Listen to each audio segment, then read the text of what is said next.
안녕하세요. 10월 24일 토요일 한절 한 끼 서정훈 목사입니다. 오늘부터 예레미야 51장을 보게 될 텐데요. 51장은 64절까지 예레미야에서 가장 분량이 많은 장입니다.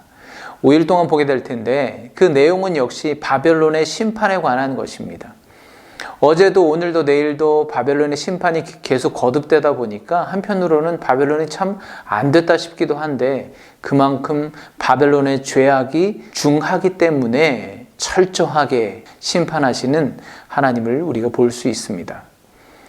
바벨론은 역사적으로 존재했던 한 국가, 제국으로만 볼 수 있지만 영적으로는 한 인간의 모습으로 우리가 비추어 볼 수 있습니다.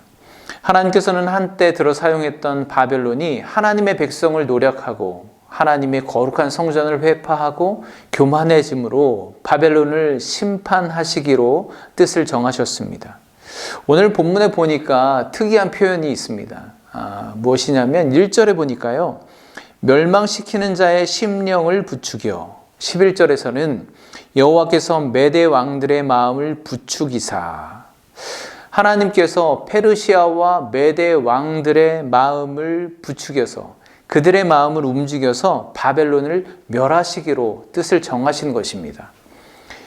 그러니까 우리 인간의 눈으로 보기에는 그저 그때 당시 고대 근동의 국가들의 영토 전쟁이 일어났고 또 그때의 국제 정세의 흐름 속에서 이루어진 역사적인 사실로만 볼 수도 있는데 한편으로 우리가 지금 성경을 통해서 보고 있는 것처럼 그 배후에는 실제로 역사하신 분, 움직이신 분은 바로 만군의 여호와 하나님이라는 것을 우리가 명확히 볼 수 있는 것입니다.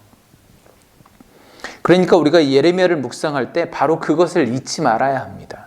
단순히 우리 앞에 펼쳐지는 상황과 환경을 보고 두려워하거나 절망하거나 또는 교만해질 것이 아니라 그 모든 일을 주장하시는 분은 바로 하나님이시고 그 하나님의 생각과 계획이 무엇일까? 어떤 뜻이 있으신가? 어떤 목적을 가지고 계신가를 우리는 주목하고 잊지 말아야 하는 것입니다. 예레미야 다음에 있는 책이 예레미야 애가죠. 예레미야 애가는 바벨론에 의해 함락된 예루살렘을 바라보며 슬픔 가운데 애통해하며 부른 노래 5편이 모아져 있습니다. 그런데 그 책에는 탄식뿐만 아니라 소망의 메시지도 담겨져 있습니다. 근데 여러분 예레미야에는 있는데 예레미야 애가에는 등장하지 않는 단어가 있습니다. 물론 많이 있겠죠. 그런데 꼭 나올 것 같은데 나오지 않는 단어가 있다는 거죠. 그 단어가 무엇이냐면 바벨론이라는 단어입니다. 예레미야 애가에는 바벨론이라는 단어가 한 번도 등장하지 않습니다. 여러분 무슨 의미일까요? 예레미야에서는 역할이라고 할까요? 바벨론이 차지하는 비중이 크잖아요. 그런데 예레미야 애가에는 전혀 바벨론이라는 언급조차 되지 않고 있습니다. 그 이유가 무엇일까요? 어떤 것을 의미하는 걸까요?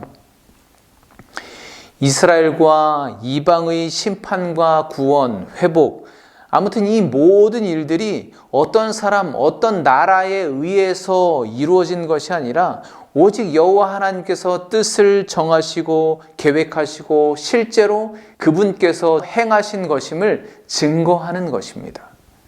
이 모든 역사의 주인은 바로 하나님이시다라는 거죠. 예레미야를 읽는 우리 모두가 그 하나님의 마음과 시선과 손을 주목해서 보아야 하는 것이 바로 그것 때문입니다. 이스라엘도 바벨론도 그랬어야 하는 것이고 그러지 못했기 때문에 심판과 징계의 대상이 된 것입니다.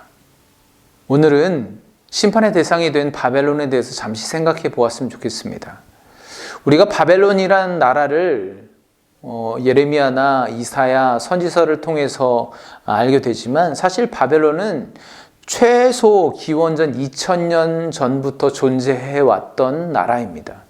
우리가 학교 다닐 때 배운 함무라비 법전, 이 바벨론 왕국 초기의 유물입니다. 그러니까 바벨론은 고대 근동의 여러 열강들 그 틈바구니에서 수천 년의 명맥을 이어온 왕국이었습니다. 그런데 그 왕국이, 그 나라가 몰락하는 것을 우리가 지금 지켜보고 있는 것입니다. 먼저 오늘의 한 절 말씀을 보도록 할 텐데요. 51장 13절 말씀입니다. 많은 물가에 살면서 재물이 많은 자여, 내 재물의 한계 곧 끝이 왔도다. 아멘. 이 말씀은 바벨론이 왜 몰락하게 되었는가를 말씀하고 있습니다. 물질과 권력 때문입니다. 앞에서 말씀드린 것처럼 바벨론은 수천 년 동안 크게 부각되지는 않았지만 그래도 그 명맥을, 그 생명력을 이어오던 나라였습니다.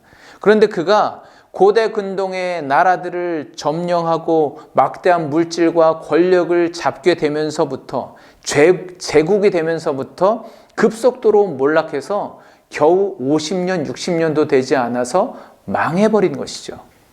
유프라테스 강을 기반으로 큰 문명을 이루었고 견고한 성벽과 막대한 재물과 권력을 누리며 영원히 설 수 있을 것 같았던 그 바벨론 제국이 이제는 패망에 이르게 된 것입니다. 그들이 의지하던 재물도 막강한 군사력도 그들을 지켜주지 못했습니다. 왜냐하면 그 한계, 그 끝을 정하시는 분은 여호와 하나님이시기 때문입니다.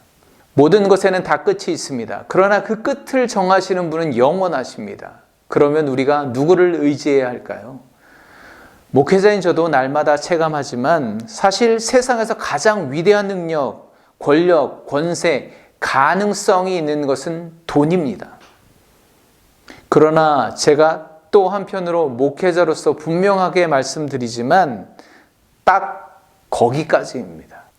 마태복음 19장에 등장하는 한 부자 청년의 이야기처럼 그가 영생의 주님 앞에까지 나와왔지만 그는 결국 그가 가진 물질 때문에 영생의 길을 가지 못하고 포기할 수밖에 없었습니다.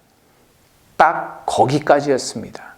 그것이 물질의 한계입니다. 여러분, 하나님이 정하신 끝이 다가오고 있습니다. 누구나 그 끝에 서게 될 것입니다.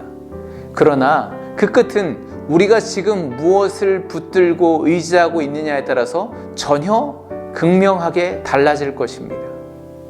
그 끝에 물질의 권력과 함께 몰락한 바벨론처럼 될 것인지, 아니면 이스라엘이 맞이할 구원의 시작이 될 것인지, 오늘 하나님의 말씀 앞에 우리는 선택해야 합니다.